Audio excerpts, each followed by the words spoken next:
Security guard की नौकरी करते हैं, 12 घंटे की ड्यूटी करवाता है, 8,000 9,000 तनख्वाह तना साई देता है, ना पीएफ देता है, कोई छुट्टी नहीं देता है, कोई हिंदू राष्ट्र बन रहा है। बहुत कुछ बन रहा है। वो तो उससे हमें क्या फायदा मिल रहा है? आरएसएस के लोग जो है ऐसे कहता है कि हिंदू एक हो जाओ, फलाने चिलाने खाना है। अब ये को बताओ ना, कोई पैसा खा रहा है, कोई भी हिंदू को मजदूर का शोषण करता है, ये याद रख लीजिए।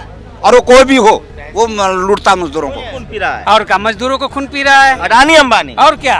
चाहे सिखो तो सिख मजदूर को मैं मिलता है। नहीं मानता हूँ, ये आपकी राय। हिंदू का शोषण नहीं कर कमजोर है तो उसका मैं क्या करूँ? आपके समाज कमजोर है, उसका इलाज मेरे पास नहीं है। सारे चैनल बिक चुके हैं। एक सुन लीजिए, अब मजदूरों के समाचार चैनल बिक चुके हैं, पत्रकार नहीं ना बिका है। अरे आप मत बोलिए। इस समय विधानसभा, दिल्ली विधानसभा के जो सेक्रेटेरिएट है, सचिवालय, उसके पास हूँ और देखिए कि किस तरह से Indian federation of trade union इफ्टू Okhla committee, जो मजदूरों को लेकर जो प्रदर्शन हो रहा है, वो बातचीत हो रही है। मजदूर हैं, श्रम कानून में मजदूर विरोधी बदलावों को रद्द करो, श्रम कानून में मजदूर विरोधी बदलावों को रद्द करो। तो श्रम कानून में जो बदलाव हुए हैं उसको लेकर यहाँ लोग बैठे हुए हैं। लेकिन ये सब खबरें कोई टीवी अखबार में नहीं है, कोई मीडिया में नहीं है। क्या नाम है आपका? राजू। क्या करते हैं राजू? House keeping. तो क्या दिक्कत हो रही है अभी श्रम कानून से? सरकार को पुराने कानून से दिक्कत है। पुराना कानून क्या है? पुराने कानून के जरिए हम अपने अधिकारों के लिए लड़ सकते थे। नए कानून में क्या है? नए कानून में बहुत सारे ऐसी चीज़ें हैं कि जिससे हमारा अधिकार खत्म हो जाता है लड़ने से। जैसे कि अभी 10-20 वर्कर भी अपने अधिकारों के लिए लड़ सकते हैं, लेकिन ये प्रावधान आ रहा है कि 50 वर्कर से अगर कम होंगे तो उसे जो है उद्योग नहीं माना जाएगा, सिर्फ उसे दुकान ही माना जाएगा। शेड्यूल कास्ट से हैं? जी, एससी समाज से? जी। तो देखिए ये कहाँ से आए हैं सर? मेहरौली से। क्या दिक्कत है? दिक्कत यही है, 4 कानून वापस लेना है। क्या है कानून? मोदी जी तो बढ़िया जबरदस्ती काम करवाते हैं, 12 घंटे ड्यूटी कर। क्या नाम है? पंकज ठाकुर। तो कौन मोदी जी सर कानून लाए कि केजरीवाल जी लाए? दोनों आदमी तो वही है। दोनों आदमी वही? हाँ, वही सही है। छोटे हैं माल बड़े आदमी को, पूंजीपति को देते, मनोबल बढ़ाते हैं, लेबर को नीचे घसीटते हैं। कोई आगे कुछ बढ़ते नहीं, कोई चेक करने नहीं जाते। फैक्ट्री में क्या ठाकुर बाबू साहब वाले ठाकुर हो या नाई वाले ठाकुर? बाबू साहब वाला ठाकुर क्यों नहीं? बाबू साहब वाला ठाकुर है, नाई वाला ठाकुर नहीं है। बाबू साहब वाले ठाकुर भी चौकीदारी कर रहे हैं आजकल। क्या करेंगे? मजबूरी में तो करना पड़ेगा ना। दिल्ली में क्या है, कौन सा नौकरी मिल रहा है? प्रधानमंत्री की नौकरी दे रहा है कोई? मोदी जी तो अच्छा कर रहे हैं, मंदिर बना दिए। आप लोग तो कम से कम मोदी जी का विरोध मत कीजिए। मंदिर से क्या हो जाएगा? मंदिर में क्या 10,000 15,000 देगा तनख्वाह? ये कोई 2,000 रुपये भी नहीं देता मंदिर में। हिंदू राष्ट्र बन रहा है। बहुत कुछ बन रहा है। वो तो उससे हमें क्या फायदा मिल रहा है? हिंदुओं की सरकार बन रही है। सरकारी नौकरी दे रहा किसी को? मुसलमान तो टाइट है। जिसको दे रहा है उसको टाइट रहेगा, हमको तो नहीं दे रहा ना। हमारे 10,000 में बाल बच्चे कहाँ जाएंगे? गुरुद्वारा में, सरकारी स्कूल में पढ़ाने पर भी नहीं पढ़ रहा है। बताइए। जो ठाकुर जी है, बड़ा पंडित ठाकुर, ये सब तो सरकार के साथ है।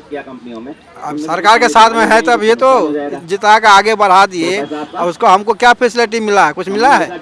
मोदी जी से खुश नहीं? कुछ नहीं मिला है। धर्म तो बड़ी चीज है ना, धर्म बचाना। धर्म तो बचा ही रहे, क्या कहते हैं?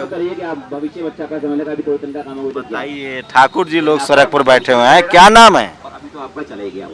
नहीं बात करेंगे, नाराज हैं? आप काहे मुस्कुरा रहे हैं भैया? आप भी बात कराइए। आप ही लोग जनता है। क्या नाम है? मेरा नाम जुबेर आलम है।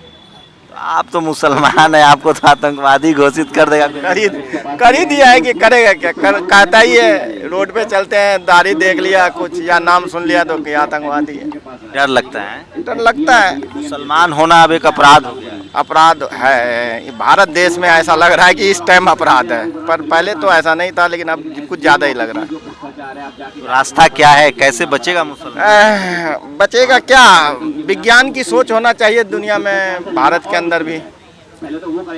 समस्या तो मुसलमानों की तरफ से भी है। धर्म की लड़ाई लड़ रहे हैं, लेकिन स्कूल, पढ़ाई लिखाई, इसकी लड़ाई बात तो है कि मुसलमान में भी कट्टरपंथी है।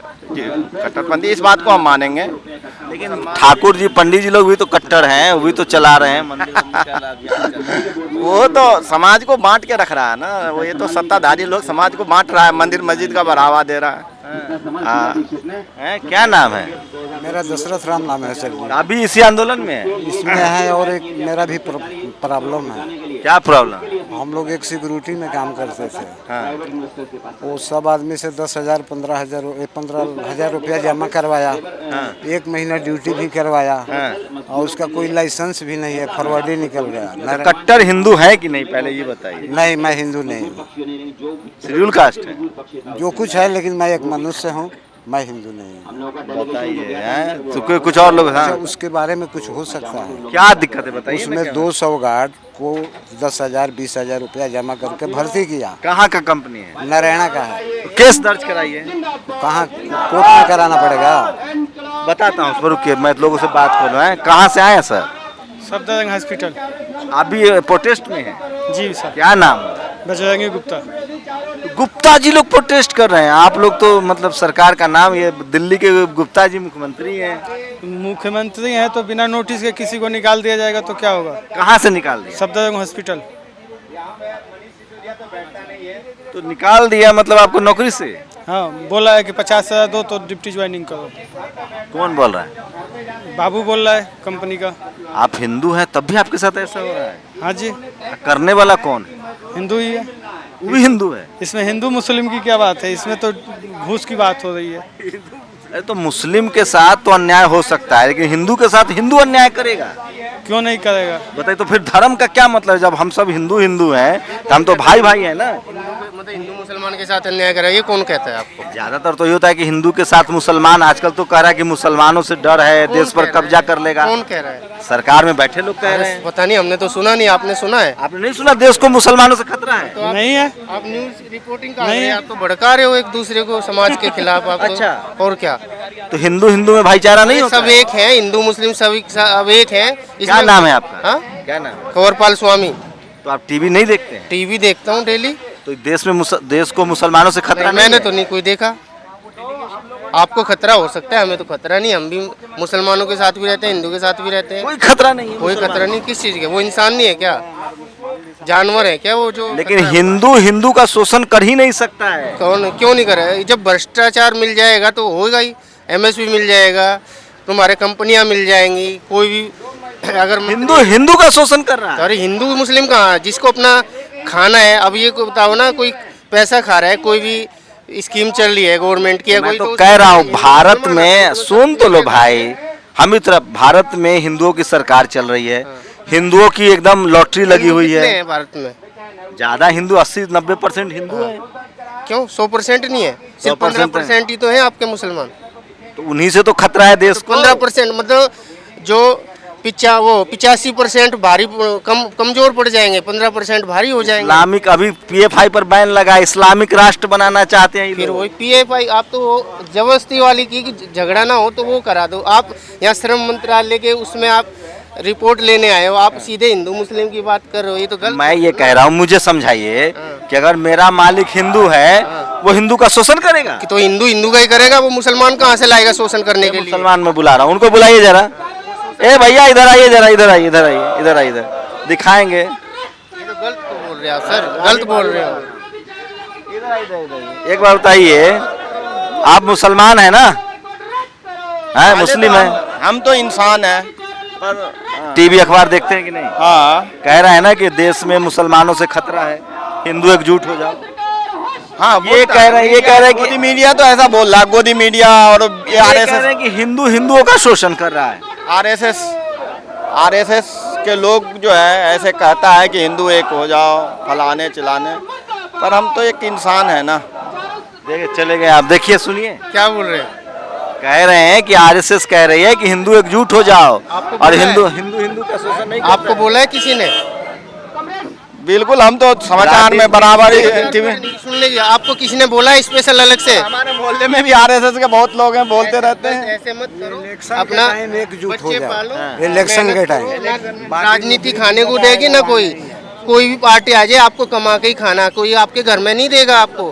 तो ये बेकार की ऐसी वैसी चीजों पे ध्यान मत दो, अपना मेहनत करो, कमाओ, खाओ, बच्चे पालो। आप तो ध्यान देंगे हिंदू के पे, तो ये राजनीतिक नहीं है। क्या नाम है? जगदीश। जगदीश जी, हिंदू मालिक हिंदू मजदूर का शोषण कर सकता है कभी भी? हर शासक वर्ग जो होता है वो चाहे वो हिंदू हो, चाहे वो मुस्लिम हो, चाहे वो ईसाई हो, चाहे वो पंजाबी हो, चाहे वो जैन हो, वो मजदूरों का लूटता है। और लूट पे ही आधारित ये लोग पैसे वाले बनते हैं। बिना लूट के पैसे वाला बन ही नहीं सकता, क्योंकि उत्पादन पे मजदूरों का कब्जा होता है। हिंदू कैसे हिंदू को लूटेगा सर? लूटता है। हिंदू हिंदू भाई है। कोई हिंदू मुस्लिम नहीं होता। इंसानियत सबसे बड़ी चीज होती है। जब इंसानियत बड़ी है तो धर्म छोटा हो जाता है, जब धर्म ऊपर आ जाता है तो इंसानियत खत्म हो जाती है। तो आप मुझे वो मत समझाइए, आप लोग लाल झंडा एक बार हिंदू हिंदू को लड़ा। मुझे बताइए, अगर हिंदू मिल मालिक है या हिंदू मालिक है और हिंदू मजदूर है तो उसका शोषण करेगा। शुरू में यही समझाया कि चाहे वो हिंदू हो, चाहे मुस्लिम हो, चाहे सिख हो, मालिक ठीक है ना, वो मजदूरों को लूटता है। उसी आधार पर वो जिंदा रहता है। सिख मजदूर को नहीं लूटेगा, लूटता है। हिंदू हिंदू मजदूर को नहीं लूटता है। और बोलो, हिंदू हिंदू भाई है। नहीं, कोई किसी का भाई मुनाफा भाई तय करता है, ये जात और धर्म तय नहीं करता।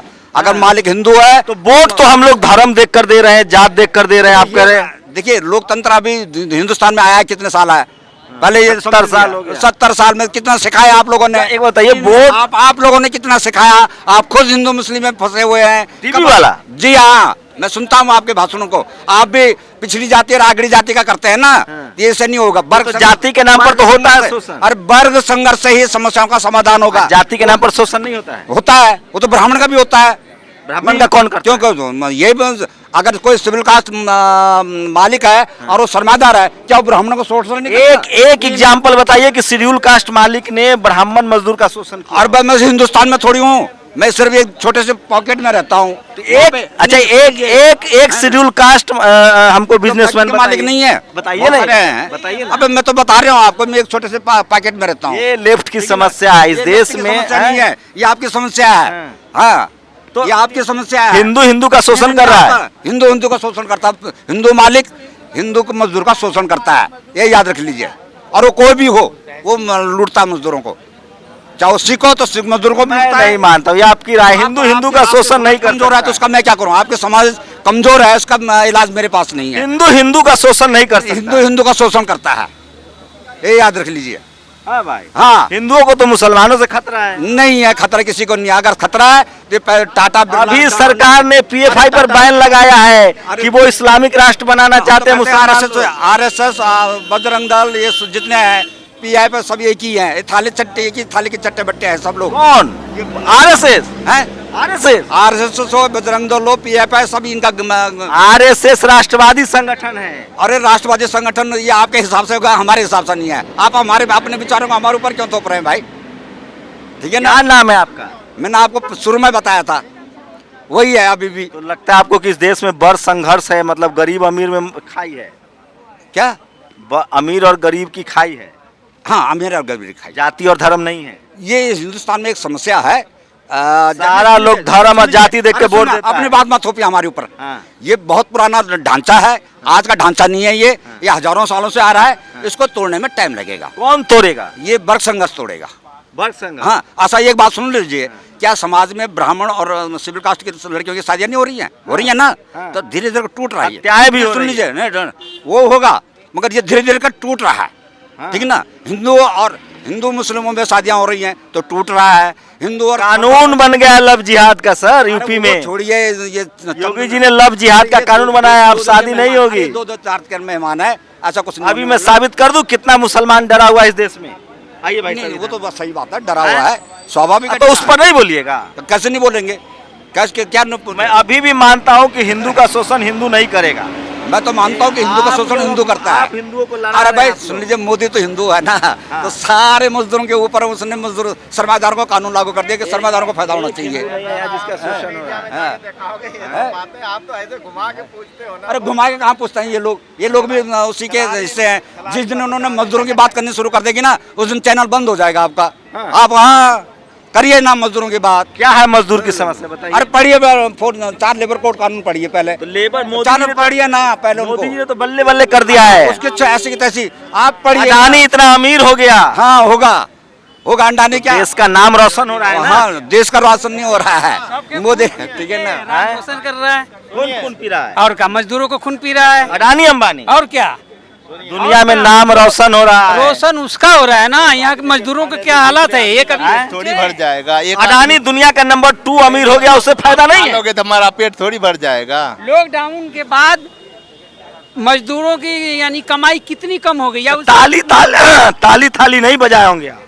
हैं? इसीलिए ताली बजाए थे। दोनों हाथ से ताली बजती है सर, एक हाथ से नहीं बजती है। ताली बजाए थे लॉकडाउन में। हैं? ताली नहीं बजाए मगर पैदल अच्छा, गए। क्या क्या दिक्कत हो रही है? पैदल गए। आप मजदूर हैं, हाँ। कहाँ से पैदल गए थे? हाँ? दिल्ली से ही पैदल गए हैं। कहाँ गए थे?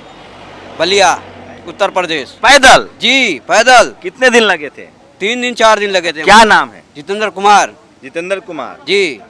तो वोट जाति देख कर देते हो, धर्म देख कर देते हो? ना वोट दे के देता हूँ ना कुछ दे के देता हूँ। मजदूरों वाली पार्टी को वोट देते हो? जी देता हूँ। पहला हार जाता है लेफ्ट वाला। लेफ्ट वाला हार जाता है, उसकी नसीब है, उसका नसीब है। मजदूर लोग वोट देता है इन लोग को, लाल झंडा वाला को, तो जीतता है सर, उसका नसीब है सर। हाँ। जो जीता वो सिकंदर। बताइए आप मजदूर क्या है सर, क्या डिमांड है आप लोग?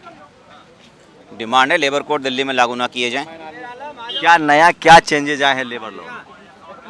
चेंजेस नहीं आए, लेबर लॉज खत्म किए गए एकदम। क्या? जो वर्तमान श्रम कानून है, हालांकि वो भी बहुत ज़्यादा मजदूर पक्षी नहीं है, लेकिन उनमें जो भी मजदूर पक्षीयता थी उसको ख़त्म कर दिया जाएगा। कोई बेसिक्स 5 पॉइंट्स बताइए जिससे सीधे सीधे लगे आम लोगों को कि लेबर लॉज में ऐसा बदलाव किया गया है जो बिल्कुल मजदूरों के खिलाफ है। रखने निकालने की, हाँ। काम के घंटे तय करने की, हाँ। वेतन तय करने की जो पाबंदियां हैं, जो बंदिशें हैं, वो ढीली की जा रही हैं। मिनिमम बेस तो दिल्ली सरकार कह रही कि हमने बढ़ाया है एनसीआर में। मैं दिल्ली सरकार की बात नहीं हो रही, लेबर कोड की बात हो रही है। आप एक सवाल पूछिए, दिल्ली सरकार पूछ रहे हैं, लेबर कोड का पूछ रहे हैं। लेबर कोड का बताइए। तो दिल्ली सरकार क्यों बीच में ला रहे हैं फिर आप? लेबर कोड के अंदर राज्यों के अधिकार न्यूनतम वेतन तय करने के खत्म किए जा रहे हैं। अच्छा, केंद्र सरकार 5 जोन बनाएगी देश भर में, उसमें न्यूनतम वेतन तय होगा। गांव शहर सब जगह यूनिफॉर्म न्यूनतम वेतन बात हो रही है। जैसे मनरेगा में 202 रुपये दिहाड़ी मिलती है, तो लगभग वो उसके आधार पर न्यूनतम वेतन तय होगा। 5 जोन बनाए जाएंगे, उसमें अलग अलग उन्होंने बनाया कि जहाँ चावल खाते हैं वहाँ चावल के हिसाब से, जहाँ गेहूँ खाते हैं गेहूँ के हिसाब से, जहाँ सामर खाते सामर के हिसाब से न्यूनतम वेतन तय नौकरी पे निकालने वाला क्या कानून बदलाव हुआ है? कानून बदलाव ये हुआ है कि अभी जैसे एक तो उन्होंने लाए फिक्स टर्म एम्प्लॉयमेंट का कानून, जिसके तहत आपको 3 महीने से साल भर तक एम्प्लॉय किया जा सकता है। उसके बाद मालिक की जिम्मेदारी नहीं। जैसे अभी आप एम्प्लॉयड है, निकाला जाता है तो नोटिस पे दी जाती है, उसको सर्विस कंपनसेशन होगा, ग्रेचुटी बन सकती है, तो वो सब कोई ज़रूरत नहीं है। आप 3 महीने से 1 साल तक के लिए वर्कर को रख सकते हैं। निकाल दिया, टाटा बाय बाय। नहीं, आज मतलब मुझे मेरी भर्ती हुई और कल मुझे निकाल दे, कोई दिक्कत नहीं है। हाँ, कोई उसको बताएगा 3 महीने से 1 साल तक के लिए आप इस तरह के वर्कर्स रख सकते हैं बिना किसी लायबिलिटी के। तो अच्छा, एक था कि अगर 10 से ज़्यादा मजदूर होते हैं तो आपको पीएफ देना पड़ेगा, उनको ग्रेच्युटी देनी पड़ेगी। उसमें भी चेंज हो रहा है। उसमें 50 मजदूरों का क्राइटेरिया आ जाएगा। कि कम से कम 50 मजदूर होंगे तभी ये सारी सुविधाएं मिलेंगी। सारी सुविधाएं नहीं, फैक्ट्री भी तभी माना जाएगा। जो फैक्ट्री के कानून होते हैं कि आपको पंखा होना चाहिए, बाथरूम होना चाहिए, पीने का पानी होना चाहिए, तमाम चीज़ें होनी चाहिए, तो उस संस्थान को फैक्ट्री ही तब माना जाएगा जब उसमें 50 से अधिक वर्कर होंगे। अभी 10 का कानून है, 10 से नीचे दुकान माना जाता है, 50 से नीचे 10 दुकानें हो जाएंगी। तो दिल्ली की तो अधिकांश फैक्ट्री है दुकान में परिवर्तित हो जाएंगी। अच्छा, काम के घंटे भी बढ़ाए जा रहे हैं? काम के घंटे 12 घंटे करने का प्रावधान है। उसमें ऐसा मतलब बड़ा अच्छे तरीके से लिखा है कि काम के घंटे 8 होने चाहिए, 1-1.5 घंटा लंच और उसके लिए होना चाहिए, लेकिन कुल मिलाकर लंच और छुट्टी का समय मिलाकर 12 घंटे से अधिक नहीं हो सकता। तो अब जब 12 घंटे से अधिक नहीं हो सकता तो जाहिर बात है मालिक 4 घंटे की तो छुट्टी नहीं देगा ना बीच में, कि 4 घंटे आप खाना खाइए। कितने असंगठित मजदूर होंगे सर लब्बू, आप चूंकि आप लोग उस फील्ड में काम कर रहे हैं पूरे देश में? देश में मुश्किल से 3-4% मजदूर संगठित हैं, बाकी सब असंगठित हैं। लगभग कितनी संख्या होगी मजदूरों की ओवरऑल बात करें तो? संख्या मुझे लगता है 50 करोड़, अगर कृषि मजदूर से लेके और फैक्ट्री वाला मजदूर दोनों जोड़ दें नहीं, तो? ज़्यादा होगी, ज़्यादा है, ज़्यादा होगी। ज़्यादा। चलिए, हम समझना चाह रहे हैं, चूँकि कोई मीडिया टीवी अखबार इस पर रिपोर्टिंग नहीं करेगा, मैं जानता हूँ, हम लोग की भी नॉलेज बिल्कुल जीरो है। तो सीखा करो। हाँ, वही सीख रहा मजदूरों। हाँ, बिल्कुल मैं मजदूरों की जो समस्या है, बेसिक समस्या है, अभी फिलहाल जो आप लोग प्रोटेस्ट कर रहे हैं, क्या क्या है जिसको सॉर्ट आउट चाहते हैं? आज की जो प्रोटेस्ट का एक ही मेन मुद्दा है कि दिल्ली सरकार पूंजीपतियों की दलाली में मोदी सरकार से भी आगे बढ़ना चाहती है। तो लेबर कोड जो भी पूरे देश में कहीं लागू नहीं हुए हैं, अलग अलग कारण से लोग अभी लागू करने की हिम्मत नहीं कर रहे हैं। पिछले साल से लागू करने की बात कर रही है लेकिन कर नहीं पाई है, किसी राज्य में नहीं हुआ ना केंद्र सरकार लागू। पार्लियामेंट में ये बिल पास है, पार्लियामेंट में लेबर कोड्स पास हैं, उसके तहत रूल्स बनाए गए हैं, लेकिन रूल्स पिछले साल अप्रैल को लागू करने थे, इम्प्लीमेंट नहीं कर रहे हैं, इम्प्लीमेंट नहीं कर पा रहे हैं। इन्होंने पार्लियामेंट में पास कर रखा है। पार्लियामेंट में तो जो मोदी जी ने पास कर दिया है। कोविड के दौरान जब पार्लियामेंट चल नहीं रही थी, जब कोई सड़क पे नहीं आ सकता, तब बहुत ध्यान से सुनिएगा। मुझे लगता है कई बार कि मजदूरों में अवेयरनेस आए, जाति को लेकर, धर्म को लेकर, वो बात कर रहा हूँ। ये मजदूर नेता हैं, हाईली एजुकेटेड हैं, और ये आपको बताएंगे कि किस तरह से सरकार ने कोविड के दौरान, जब आप पैदल चल रहे थे, मजदूर पैदल चल रहा था, सरकार मजदूरों के खिलाफ संसद में बिल पास कर रही थी, और उसकी जानकारी आपको कोई देश का टीवी अखबार नहीं देगा। बता दीजिए सर। 22 सितंबर 2020 जब लॉकडाउन चल रहा था, संसद भी पूरी तरह नहीं चल रही थी, बिना किसी बहस के आनंद फानंद में ये 3 लेबर को, एक उससे पहले कर चुके थे अगस्त में, 3 लेबर कोड 22 सितंबर 2020 को उन्होंने पास किए 2 साल पहले। लेकिन 2 साल के बाद उसके नियमों को बनाने के बाद भी ये उसके अंदर लागू करने के लिए डेट एक्सटेंड करते जा रहे हैं, क्योंकि इसमें विरोध होने की आशंका थी। पहले तो किसान संघर्ष चल रहा था, उससे डरते थे कि मजदूर भी सामने आ गए तो ज़्यादा दिक्कत हो जाएगी। अभी भी उसको करने में एक कदम पीछे का चले हैं। कुछ इनके अंदर ये भी बात चल रही है कि 2024 में चुनाव भी आएगा, तो हो सकता है उससे पहले करें। रोक ले इस बिल तरह की पास चर्चा- है, इम्प्लीमेंट ना करें। इम्प्लीमेंटेशन करने के लिए भी चर्चा चल रही है, लेकिन ये जो सरकार है ये आगे बढ़ना चाहती है। ये शायद शायद सरकार उसको इम्प्लीमेंट करना चाह रही है। उसने 2 सितंबर को 4 कमेटियां बनाई उन अधिकारियों की जो दिल्ली में श्रम कानून लागू ही नहीं कर पाते हैं। कि आप बताइए लेबर कोड के नियम दिल्ली में कैसे बनाए, उनको कैसे लागू किया जाए। उनको 15 दिन का समय दिया गया, 2 सितंबर को कमेटी बनाई, अभी उसका रिपोर्ट नहीं आई है, लेकिन ऐसा किया उसने। तो ये तस्वीरें दिखाइए मजदूर की। हाँ। ये दरअसल पूंजीपतियों की दलाली में शायद अलग अलग जगह चुनाव जीतने की मंशा में, कि हमें भी चुनाव जिताइए, जैसे आपने मोदी को जितवाया है, हम भी कंटेंशन में हैं, इसको प्रूव करने के लिए इसको इस चीज़ में और तेज ये आगे बड़ा बढ़ रही है। टफ टास्क है आप लोग का। इतनी अशिक्षा है, लोग हिंदू और जाति में, धर्म और जाति में फंसे हैं, अपने अधिकार के लिए तो लोग सजग ही नहीं है। आपकी बात सही है, ये हमारे देश की समस्या है कि जहाँ पर वो इस बात को समझ नहीं पाते हैं कि हिंदू मालिक हिंदू वर्कर को ज़्यादा पैसे नहीं देता, शोषण करता है। वही मैं पूछ रहा था लोगों से। उसके घर में, उसके फैक्ट्री में मुसलमान और हिंदू वर्कर है, दोनों को बराबर तनख्वाह देता है, लेकिन धर्म वोट के नाम पर लेता है कि हिंदू। लेकिन उसके दिमाग में वो जाता है। अब यहाँ पर हम आए प्रदर्शन करने, मान लो आज 23 प्रदर्शन होता है, ये डंडे मारने आते तो धर्म पूछ के डंडे नहीं मारते, वो तो मजदूर है तो मजदूर को डंडे कैसे मारेंगे। समझाएंगे आप लोग इस देश में आए राजनेता बहुत। देखिए, इसका इलाज है। हमने देखा किसान संघर्ष का एक बहुत बड़ा उदाहरण है, जिसमें व्यापक लोग से लोग कुछ मांगों को लेकर इकट्ठे हुए। पश्चिमी उत्तर प्रदेश के वो नेता जो 2013 के दंगों में जिन्होंने बीजेपी का समर्थन किया, बहुत सारे जाट नेता, वो किसान संघर्ष में आकर उन्होंने इसका उलट किया। तो जनता के मूल मुद्दों पर संघर्ष अगर तेज करेंगे, जिसको हम करने में भी सफल नहीं है उस जिस तरह से होना चाहिए, तो ये जो सेकेंडरी इश्यूज़ हैं वो पीछे छूट जाएंगे। लेकिन अगर वो नहीं तेज कर पाएंगे तो इन इश्यू में लोग फंसे रहेंगे। इसके लिए सबसे ज़्यादा मैं टीवी अखबार को जिम्मेदार मानता हूं। इस देश में जातिवाद और धार्मिक संप्रदायवाद बढ़ाने में सबसे ज़्यादा भूमिका मीडिया की है। सोचिए, इस देश में गरीबों का मुद्दा, मजदूरों का मुद्दा, बेरोजगारी, पढ़ाई लिखाई, दवाई, ये सब बहुत पीछे छूट चुका है। हम लोग लगातार जब इस तरह के सवाल पूछते हैं आम लोगों से, जैसे इनसे पूछ रहे थे कि क्या ये संभव है कि जो सरकार धर्म के नाम पर वोट ले रही है वो मुसलमानों को परेशान कर सकती है, लेकिन क्या हिंदुओं को भी परेशान करेगी? जब लेबर कोड लागू होगा तो आप हिंदू होइए चाहे मुस्लिम होइए, सब पर लागू होगा। लेकिन धर्म तो वोट के आधार, वोट तो धर्म के नाम पर ही देंगे। हिंदू लोग तो हिंदुओं वाले को वोट देगा ना। जो जागरूक लोग हैं वो तो नहीं देते, ठीक है ना। अभी भी 60 सारा पढ़ा लिखा सवर्ण समाज के लोग बीजेपी को वोट देता है। विचार लीजिए, अपनी थोपिए मत। हाँ। अभी भी 62-63% लोग विपक्ष में वोट देता है, हिंदू के नाम। सवर्ण समाज कहाँ वोट दे रहा है ये बताइए। नहीं, अभी भी आप तो पढ़े लिखे लोग हैं, सवर्ण समाज किसको वोट अरे दे रहा है? विपक्ष को वोट मिलता है भाई। एक सीताराम येचुरी को वोट नहीं करता है सीपीआई सीपीएम, तो बिहार में थोड़ा सा माले को वोट कर रहा है लोग। अरे हाँ, तो सीपीआई एंचुरी की अपनी गलती है, ठीक है ना। उन्होंने छोड़ दिया मार्क्सवाद। ये आप लोग भ्रम में पड़े हुए हैं कि उनको, आप लोग सीपीआई सीपीएम को कम्युनिस्ट मानते हैं। प्रॉब्लम ये है आप लोगों की, ठीक है ना। आप उनके पास जाते हो, उन्होंने बहुत 1964 में छोड़ दिया, 67 में छोड़ दिया था। आप बताइए कि इस देश का पढ़ा लिखा सवर्ण समाज हाँ, धर्म के नाम पर बीजेपी को वोट नहीं दे रहा है। दे रहा है। पढ़ा लिखा मुसलमान टाइट होने के नाम पर बीजेपी को वोट नहीं दे रहा है। देखिए, जो पढ़ा लिखा, एक दो आप हमको पढ़ाइए मत। अरे हमको भी मत अपने लाल बुझा हमको भी मत पढ़ाइए। हाँ। जो पढ़ा लिखा है, समझदार है, हाँ। जो समाज के बारे में सोचता है, वो नहीं दे रहा है। और जिनको सिर्फ अरे सर, सुप्रीम कोर्ट के जजेस के बयान आ रहे हैं, हमको जेल में डलवाइए क्या? आप गलत है। सुनिए सुनिए ये सवाल सुनिए, पे सुप्रीम कोर्ट के जजेस के बयान ये सरकार सवाल के पक्ष में आते सुन हैं। लीजिए। इनकम टैक्स, ईडी, सीबीआई, तमाम संस्थाओं में जो बैठे लोग हैं ना, सुन लीजिए। वो सरकार के साथ हैं। तो सुन लीजिए, हमको भी जेल भेजवाइएगा, आप भी जाइएगा। कोई बात नहीं है यार, वहाँ पे रोटी मिल जाती है, ऐसा कोई बात नहीं है। सुन लीजिए बात को। जैसे सरकार की पॉलिसी होगी सुप्रीम कोर्ट को भी वही करना पड़ेगा। अभी मैं पूछवा दूं, आप कौन धर्म के हैं भैया? अरे इधर पूछे, रुकिए ना, अभी साबित कर दे रहा हूं भाई। सुप्रीम कोर्ट भी कौन वही धर्म काम के हैं? करेगा। हिंदू है ना? धर्म के नाम पर किसको वोट देते हो? धर्म के नाम पे नहीं देते हैं, तो कैसे वोट देते हो? जो सरकार काम करती है उसके पक्ष में देते तो हैं। अभी मोदी जी वाली सरकार तो काम कर रही है, वोट दिए थे। नहीं दिए थे। अच्छा, क्या नाम है? शमीम अहमद आप भी हिंदू हैं? मुस्लिम है। तो आप भी तो बीजेपी के खिलाफ वोट करते होंगे।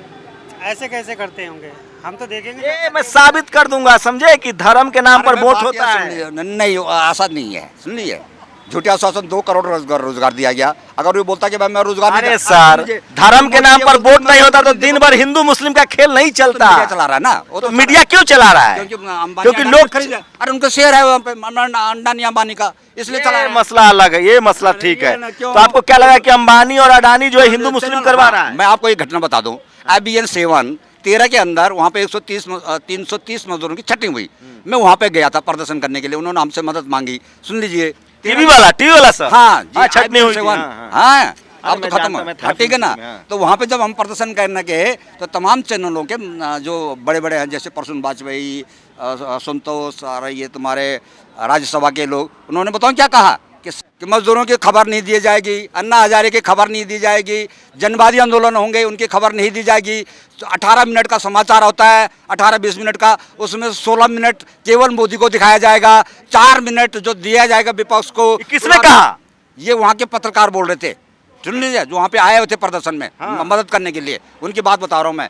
तो 4 मिनट जो होगा वो विपक्ष को बदनाम करने के लिए होगा, बस 4 मिनट विपक्ष के बदनाम करने के लिए, 14 मिनट 15 मिनट समर्थन हाईलाइट करने के लिए कि बहुत बढ़िया आदमी है ये, गुजरात बहुत बढ़िया हो गया। तो चैनल ये जो है, मालिक करवा रहा है कि पत्रकार करवा रहा है? देखो 2 चीजें हैं, हाँ। एक तो चैनल है, वो जो नौकरी कर रहे हैं, जो मालिक उनको कहेगा वो करना पड़ेगा उनको, वो अपने व्यक्तिगत नहीं ले सकता। व्यक्तिगत तो जैसे लिया अभिसार शर्मा ने, उसने रिजाइन कर दिया, बहुत सारे लोगों ने, अंजुमन ने रिजाइन कर दिया, प्रसून वाजपेयी ने रिजाइन कर दिया। अच्छा, हम रिजाइन के हमारा नाम नहीं लेंगे? आपने भी मुझे आपके बारे में जानकारी, मैं आपका सिर्फ देखता। तो ये प्रसून जी और अभिसार शर्मा लोग लड़ रहे हैं सरकार से? नहीं लड़ रहे हैं, कहना। अच्छा, 1 लाख सवाल बताइए। हिंदुस्तान का जो बुद्धिजीवी है, एक बात बताइए, एक बात मानसिक तौर से गुलाम बताइए, बन अरे चुका एक है। बात बताइए। हाँ। आप इतना पढ़े लिखे, हमको आपकी बातें भी अच्छी लग रही है।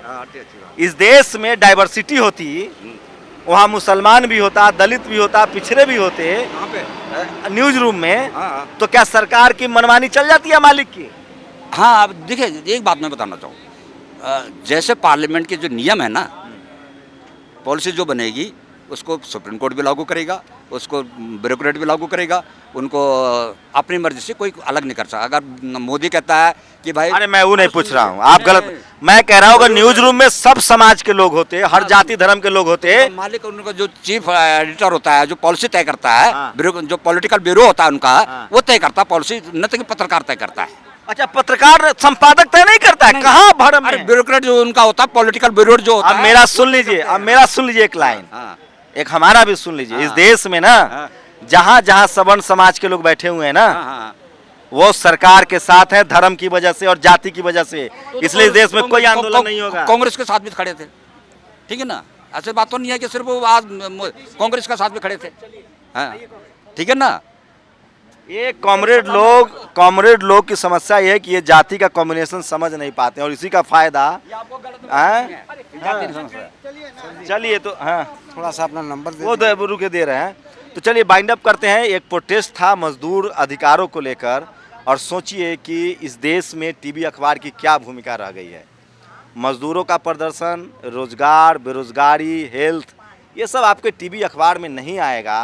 टीवी अखबार को जानबूझकर एजेंडा दिया गया है सरकार के जरिए और मालिकों के जरिए कि जनता को आप धर्म और जाति में फंसा के रखिए, बाकी आपके हक अधिकार लूटा जा रहा है।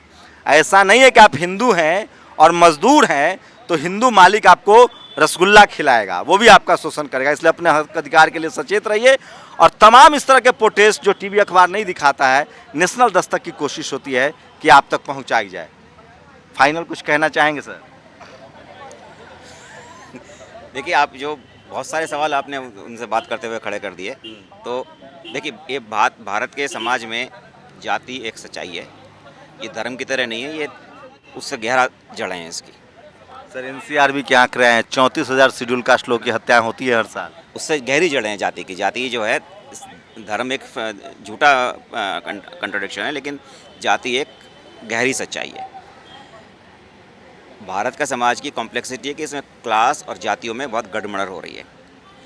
तो ये बात सही है, और ये बात भी सही है कि आज का जो अपर कास्ट है इस समय बीजेपी के पीछे बहुत मजबूती के साथ मतलब कुछ भी कर देगा, एकजुट खड़ा है, चाहे वो चपरासी हो चाहे चीफ जस्टिस हो, क्योंकि जेल में डाल देगा हमको, क्योंकि वही चीज़ों पर कंट्रोल कर रहा है, इसलिए बहुत हद तक जनता की राय को प्रभावित मानते हैं करने में सफल हो रहा है। बिल्कुल ठीक, सफल हो रहा है, ये बात ठीक है आपकी। लेकिन जो बात हम कह रहे हैं कि अगर जो बेसिक सवाल जनता के हैं, जिसमें जनता की रोज़ी रोटी रोज़गार इस तरह के सवाल हैं, उनके ऊपर अगर संघर्ष तेज किया जाए। संघर्ष हो रहा है सर, आपको कोई दिखाई नहीं रहा है मीडिया वाला, उस पर आपकी बात पहुंचेगी नहीं जनता के। सही है, लेकिन संघर्ष उतना तेज नहीं हुआ है अभी। उस संघर्ष को और जितना तेज किया जाएगा तो ये जो कंट्राडिक्शंस हैं ये धीरे धीरे करके पीछे छूटेंगे। तो मैं वही कह रहा हूं, अगर आपको लगता है कि आप हिंदू के नाम पर, धर्म के नाम पर वोट दे रहे हैं, तो अगर आपका मालिक हिंदू है और आप मजदूर हिंदू हैं, तो आपका शोषण रुक जाएगा, आप गफलत में हैं। इसलिए जाति और धर्म से निकलकर भारतीय बनिए और अपने मुद्दों पर लड़िए।